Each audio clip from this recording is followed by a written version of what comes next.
ಮಧುರೈನಿಂದ ರಾಮೇಶ್ವರ ಮಾರ್ಗವಾಗಿ ಧನುಷ್ಕೋಡಿಗೆ royal Enfield 450ಯಲ್ಲಿ ಸವಾರಿ ಮಾಡುವುದು ಹೆದ್ದಾರಿಗಳು, ಇತಿಹಾಸ ಮತ್ತು ಕಚ್ಚಾ ಸೌಂದರ್ಯವನ್ನು ಸಂಪೂರ್ಣವಾಗಿ ಸಂಯೋಜಿಸುವ ಪ್ರಯಾಣವಾಗಿದೆ.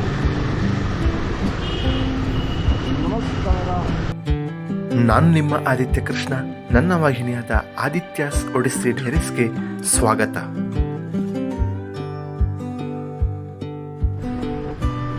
ರಜಾ ದಿನಗಳಿದ್ದ ಕಾರಣ ನಗರಗಳಲ್ಲಿ ಸ್ವಲ್ಪ ಜನದಟ್ಟಣೆ ಇದ್ದ ಕಾರಣ ನಾವು ಮಧುರೈನಿಂದ ಬೆಳಗ್ಗೆ ಬೇಗನೆ ಪ್ರಯಾಣವನ್ನು ಆರಂಭಿಸಿದೆವು.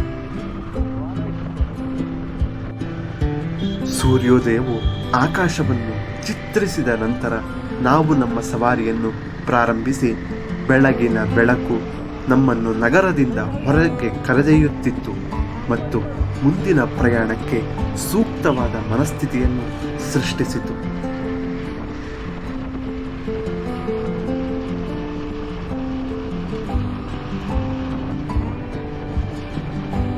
ನಾವು ನಗರದಿಂದ ಹೊರಟಾಗ ತಾಪಮಾನವು ತಂಪಾಗಿ ಮತ್ತು ಆಹ್ಲಾದಕರವಾಗಿತ್ತು. ಬೆಳಗಿನ ಮೈಲುಗಳಷ್ಟು ಪ್ರಯಾಣವು ಆರಾಮದಾಯಕ ಮತ್ತು ಉಲ್ಲಾಸಕರವಾಗಿತ್ತು. ದಾರಿಯುದ್ದಕ್ಕೂ ಸವಾರಿಯು ಪ್ರತಿಯೊಂದು ಭಾಗವನ್ನು ಆನಂದಿಸಿದೆವು. ಪ್ರಯಾಣದ ಪ್ರತಿ ಕ್ಷಣ, ಪ್ರತಿ ತಿರುವು ಮತ್ತು ಪ್ರತಿ ಮೈಲಿಯಲ್ಲಿ ನೆನೆಯುತ್ತಿದ್ದೆವು.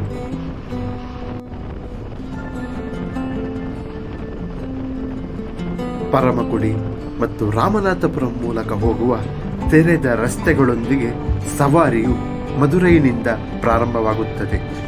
ಹಿಮಾಲಯನ್ 450 ಆರಾಮದಾಯಕವಾದ ಕ್ರೂಸಿಂಗ್ ಲಯದಲ್ಲಿ ನೆಲೆಗೊಳ್ಳಲು ಅನುವು ಮಾಡಿಕೊಡುವ ಸುಗಮವಾದ ವಿಸ್ತರಣೆಗಳನ್ನು ನೀಡುತ್ತದೆ.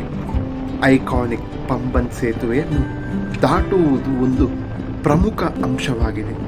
ಸಮುದ್ರದ ಅಂತ್ಯವಿಲ್ಲದ ನೋಟಗಳು ನಿಮ್ಮನ್ನು ರಾಮೇಶ್ವರಕ್ಕೆ ಸ್ವಾಗತಿಸುತ್ತದೆ.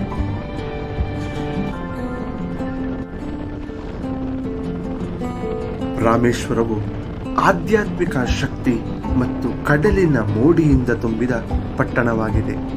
ಅಲ್ಲಿಂದ ಧನುಷ್ಕೋಡಿಗೆ ಸವಾರಿಯು ನಾಟಕೀಯವಾಗಿ ರೂಪಾಂತರಗೊಳ್ಳುತ್ತದೆ.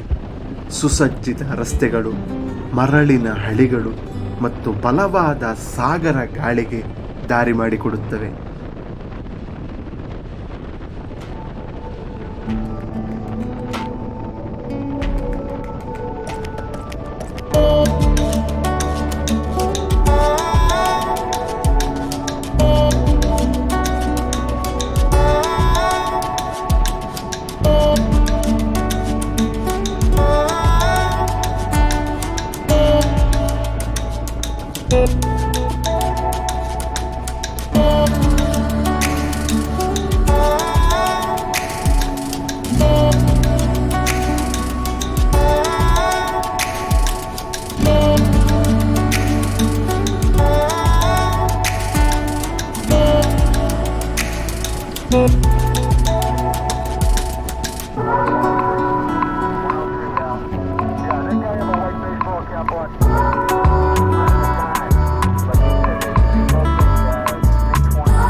ಪಂಬನ್ ಸೇತುವೆಯನ್ನು ದಾಟುವುದು ನಮ್ಮ ಸವಾರಿಯ ಅತ್ಯಂತ ವಿಶೇಷ ಕ್ಷಣಗಳಲ್ಲಿ ಒಂದಾಗಿತ್ತು.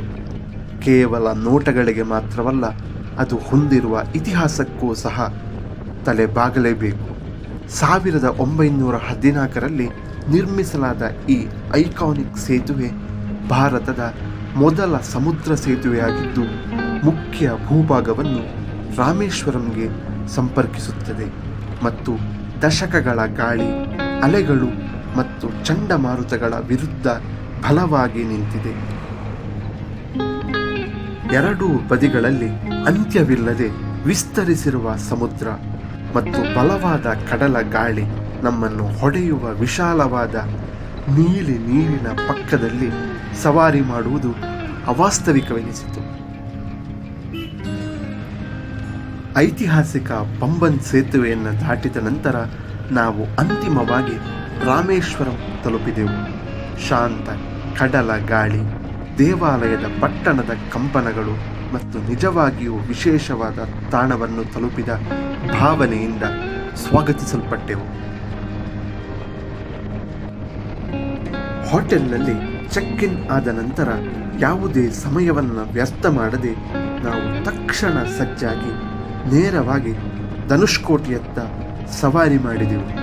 ಭೂಮಿಯ ಅಂಚಿಗೆ ಹೋಗುವ ರಸ್ತೆಯನ್ನು ಅನ್ವೇಷಿಸಲು ಉತ್ಸುಕರಾಗಿದ್ದೆವು.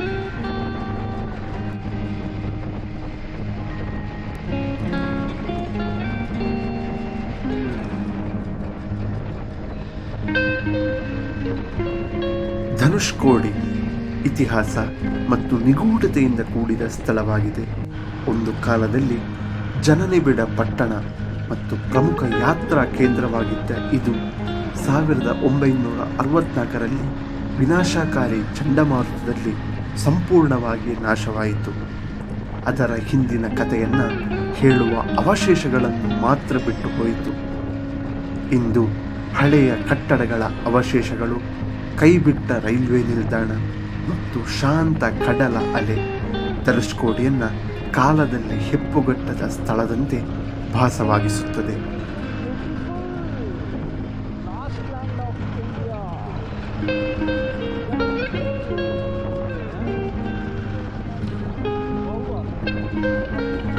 ಬಂಗಾಳ ಕೊಲ್ಲಿಯು ಹಿಂದೂ ಮಹಾಸಾಗರವನ್ನು ಸಂಧಿಸುವ ಭಯಾನಕ ಸುಂದರ ಸ್ಥಳ. ಪ್ರತಿಯೊಬ್ಬ ಪ್ರಯಾಣಿಕರಿಗೂ ಪ್ರಶಾಂತ, ಅದರ ಅವಾಸ್ತವಿಕ ಅನುಭವವನ್ನು ನೀಡುತ್ತದೆ. ಧನುಷ್ಕೋಡಿಯಿಂದ ಶ್ರೀಲಂಕಾ ಬರೀ 18 ಕಿಲೋಮೀಟರ್ ದೂರದಲ್ಲಿದೆ.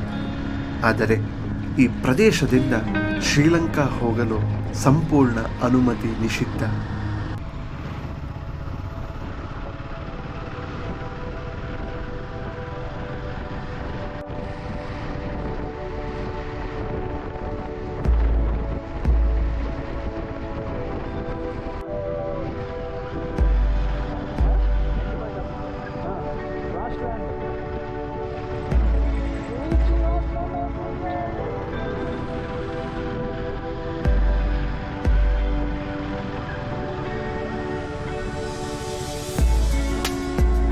ರಾಮೇಶ್ವರಂ ಮತ್ತು ಧನುಷ್ಕೋಡಿ ರಾಮಾಯಣ ಮಹಾಕಾವ್ಯದ ಕಥೆಯೊಂದಿಗೆ ಆಳವಾಗಿ ಸಂಬಂಧ ಹೊಂದಿದೆ. ದಂತಕಥೆಯ ಪ್ರಕಾರ ರಾವಣನಿಂದ ಸೀತೆಯನ್ನು ರಕ್ಷಿಸಲು ರಾಮದೇವರು ಭಾರತದ ಮುಖ್ಯ ಭೂಭಾಗದಿಂದ ಲಂಕಾಕ್ಕೆ ರಾಮಸೇತು ಅಥವಾ ಆಡಮ್ ಸೇತುವೆಯನ್ನು ನಿರ್ಮಿಸಿದರು.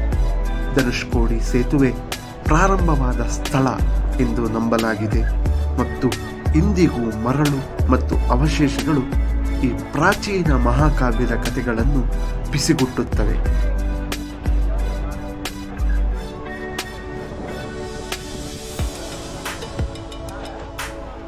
ಈ ಸ್ಥಳಗಳಿಗೆ ಭೇಟಿ ನೀಡುವುದು ಕೇವಲ ದೃಶ್ಯ ಸೌಂದರ್ಯವನ್ನು ನೋಡುವುದಕ್ಕಲ್ಲ, ಇದು ಪುರಾಣ, ಭಕ್ತಿ ಮತ್ತು ಇತಿಹಾಸದ ಮೂಲಕ ಪೀಳಿಗೆಗೆ ಸ್ಫೂರ್ತಿ ನೀಡಿದ ಪ್ರಯಾಣವಾಗಿದೆ.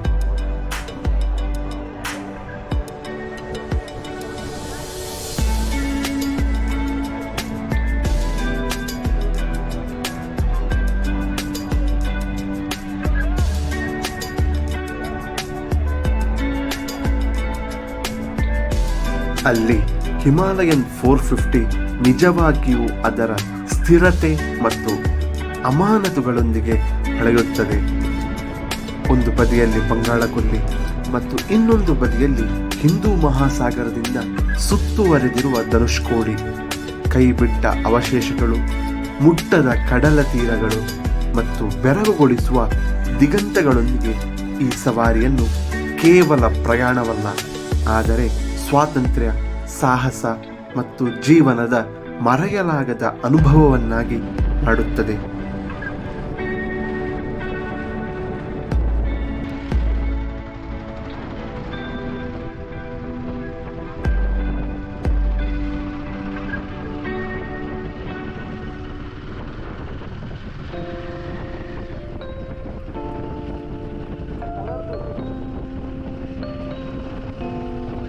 ಭೂತಕಾಲದ ಕಥೆಗಳನ್ನು ಹೇಳುವ ಅವಶೇಷಗಳು ಹೊಂದಿರುವ ಭಯಾನಕ ಸುಂದರವಾದ ಪ್ರೇತ ಪಟ್ಟಣ ಅನ್ವೇಷಿಸಿ ಮತ್ತೆ ಕಡಲ ಪ್ರಶಾಂತ ನೋಟಗಳ ಮಿಶ್ರಣವನ್ನು ನೀಡುವ ಪ್ರಶಾಂತ ಸ್ಥಳವಾದ ಕೋದಂಡರಾಮ ದೇವಸ್ಥಾನವನ್ನು ವೀಕ್ಷಿಸಿ ಸಮುದ್ರದ ಅಲೆಗಳನ್ನು ಮೆಲುಕು ಹಾಕುತ್ತಾ ನಾವು ನಮ್ಮ ಹೋಟೆಲ್ನತ್ತ ಪ್ರಯಾಣವನ್ನು ಬೆಳೆಸಿದೆವು. ನಮ್ಮ ಮುಂದಿನ ಪಯಣವನ್ನು ಮುಂದಿನ ದೃಶ್ಯದಲ್ಲಿ ಹೇಳುತ್ತೇನೆ. ಅಲ್ಲಿ ತನಕ ನೀವು ನೋಡುತ್ತಾ ಇದ್ದೀರಾ ಆದಿತ್ಯಾಸ್ ಒಡಿಸ್ಸೆ ಡೈರೀಸ್. ಮುಂದಿನ ದೃಶ್ಯದಲ್ಲಿ ಸಿಗುತ್ತೇನೆ. ಅಲ್ಲಿಯವರೆಗೆ ಧನ್ಯವಾದ.